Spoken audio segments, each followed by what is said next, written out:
नमस्कार दोस्तों, स्वागत है आपका आपके अपने चैनल, आपके अपने परिवार ज्ञान सागर एक यात्रा में।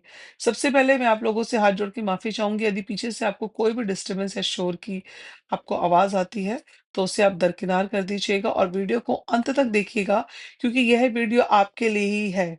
बिल्कुल आपके लिए ही है क्योंकि आप यहाँ तक आए हैं और यूँ ही कोई कहीं चलकर नहीं जाता। यदि आप यहाँ आए हैं, तो ज़रूर आपके लिए यूनिवर्स ने कुछ ना कुछ सोच रखा है। तो आइए जैसे कि आप समझ चुके हैं कि हमारा जो वीडियो है वो है भोजन पे, जैसे कि आपने थंबनेल देखा। तो आज हम भोजन के विषय में ही कुछ जानकारी प्राप्त करेंगे। हम सब भोजन करते हैं, लेकिन क्या कभी गहराई से सोचा है कि भोजन सिर्फ भोजन भूख मिटाने का साधन नहीं है। भोजन एक साधना है, एक तपस्या है। यह वह माध्यम है जो हमें शरीर से आत्मा तक जोड़ता है। भोजन का जो महत्व है, वह हमारी संस्कृति में बहुत गहरा है। प्राचीन भारत में कहा गया है, अन्न ब्रह्म, अन्न ही ब्रह्मा है। जो अन्न है, वो ही ब्रह्मा है, यानी कि अर्थात जिस रूप में हम अन्न को देखते हैं, वही रूप ईश्वर का भी है। आप हमेशा आपकी जब थालियाँ आपके सामने सजी आती हैं, फल-फ्रूट के साथ, भोजन जो भी आप पसंद करते हैं, जब हम भोजन बनाते हैं, तो सिर्फ़ हाथ नहीं चलते, मन भी चलता है। जिस भावना से हम भोजन बनाते हैं, वही ऊर्जा उसमें समाहित हो जाती है। इसलिए माँ के हाथ का खाना हमेशा इतना प्यारा लगता है, क्योंकि उसमें प्रेम होता है, आशीर्वाद होता है। चाहे वो कुछ मसाले मिलाए ना मिलाए, लेकिन उसका प्यार, उसका समर्पण उसमें होता है। आज के समय में फ़ास्ट फ़ूड और जल्दी-जल्दी की आदत ने हमें भोजन से ना दूर कर दिया है। लेकिन सच ये है, जब हम समय लेकर ध्यान से, शुद्ध भावना के साथ भोजन करते हैं, तभी वह हमारे शरीर और मन दोनों को पोषण देता है। आपको एक चीज़ और बता दूँ कि भोजन सिर्फ़ ऊर्जा नहीं देता, वह एक संस्कार है।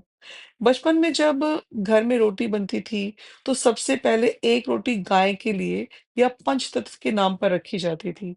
यह भावना हमें सिखाती है कि खाने में भी सेवा और त्याग छिपा होता है। तो आइए हर निवाला कृतज्ञता के साथ लें, हर भोजन को एक पूजा समझें। क्योंकि जब हम भोजन को पवित्र दृष्टि से देखते हैं, तो सिर्फ अन्न नहीं रहता, वह प्रसाद बन जाता है। समझे क्या बन जाता है प्रसाद? तो आप हमेशा यही सोच के खाएँ कि आप एक प्रसाद खा रहे हैं। क्योंकि दोस्तों हर रसोई एक मंदिर की तरह होती है और हर खाना बनाने वाला व्यक्ति एक पुजारी की तरह। क्योंकि भोजन केवल शरीर का पोषण नहीं करता, आत्मा को भी छूता है। तो जब भी हम घर में खाना बनाएं, कुछ बातों का ध्यान अवश्य रखें, ना सिर्फ स्वाद के लिए, बल्कि ऊर्जा और शुद्धता के लिए भी। सबसे पहले, इसमें मैं आपको जो चीजें बताऊंगी, सबसे पहले आपको शुद्ध मन और भाव।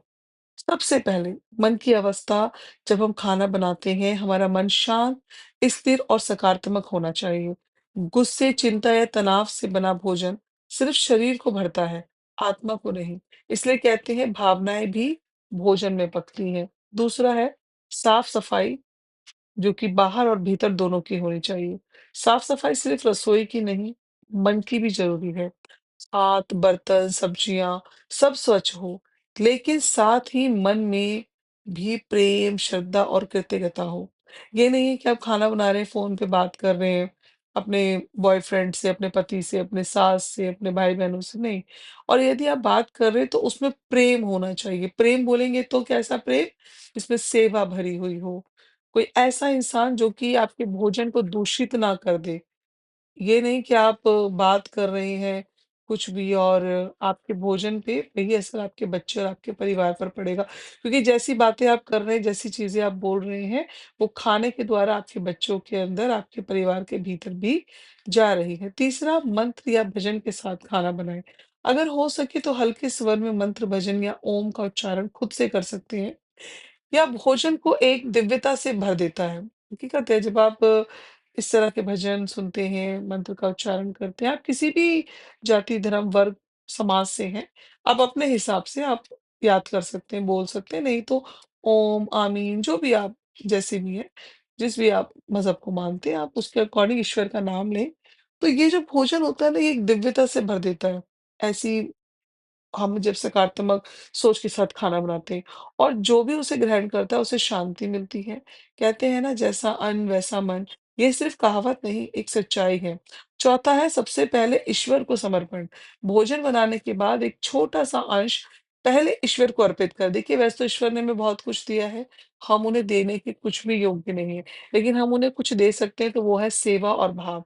तो जब आप ईश्वर को छोटा-सा भी अगर आप खाने का अंश निकाल के अर्पित कर देते हैं या गाय, पक्षियों या ज़रूरतमंदों को दें, तो यह भाव जो होता है ना, एक त्याग और सेवा का है, जो भोजन को प्रसाद बना देता है। 5वाँ है प्रेम से परोसें, प्रेम से ही ग्रहण करें।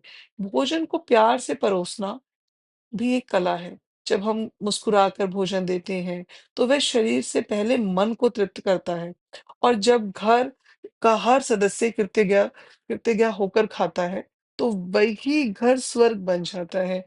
तो हमेशा मुस्कुराकर दें, ये नहीं कि खाना जो है आप जल्दबाजी में दे रहे हैं, चेहरे पर गुस्सा है, बस बना दिया है, खाओ फटाफट, ये नहीं होना चाहिए, ठीक है? तो अगली बार जब भी आप रसोई में जाएँ, तो याद रखें, आप सिर्फ़ खाना नहीं बना रही हैं, या खाना नहीं बना रही हैं, आदमी औरत जो भी रसोई को सँभालता है, खाना बनाने का कोई-कोई शौकीन भी होता है, तो इस बात का ध्यान रखें, आप प्रेम, ऊर्जा और आशीर्वाद भी पका रही हैं।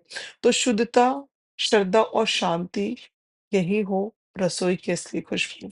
तो इस बात का आपने हमेशा ध्यान रखना है कि हमें ना ऐसे जल्दबाज़ी नहीं करनी है खाना बनाने में, ठीक है? और अच्छे से खाने को आपने बनाना है और सबको परोसना खाना तो परोसना ही है, लेकिन साथ में ये भी ध्यान रखना है, आप जब भी भोजन करते हैं, तो क्या भोजन करते समय अपने मन की गति को महसूस किया आपने कभी? क्या आप सच में हर निवाले का स्वाद लेते हैं या बस जल्दी-जल्दी खाकर आगे बढ़ जाते हैं? देखिए, हमेशा जो खाना है ना, वो माइंडफुलनेस के साथ खाना है। कुछ लोग सोचेंगे माइंडफुलनेस क्या है? तो माइंडफुलनेस का अर्थ है पूर्ण जागरूकता। जब हम भोजन करते हैं, तो वह केवल शारीरिक क्रिया नहीं होती।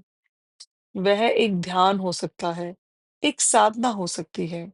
जब हम ध्यानपूर्वक भोजन करते हैं, तो हम हर निवाले की बनावट, स्वाद, सुगंध और उसके पीछे छुपे परिश्रम को महसूस कर सकते हैं। एक किसान का श्रम, एक माँ का प्रेम, प्रकृति की कृपा, सब उस एक थाली में समाहित होती है। तो जब हम भोजन को ध्यान से देखते हैं, तो वह सिर्फ अन्न नहीं होता, वह आशीर्वाद बन जाता है। ठीक है?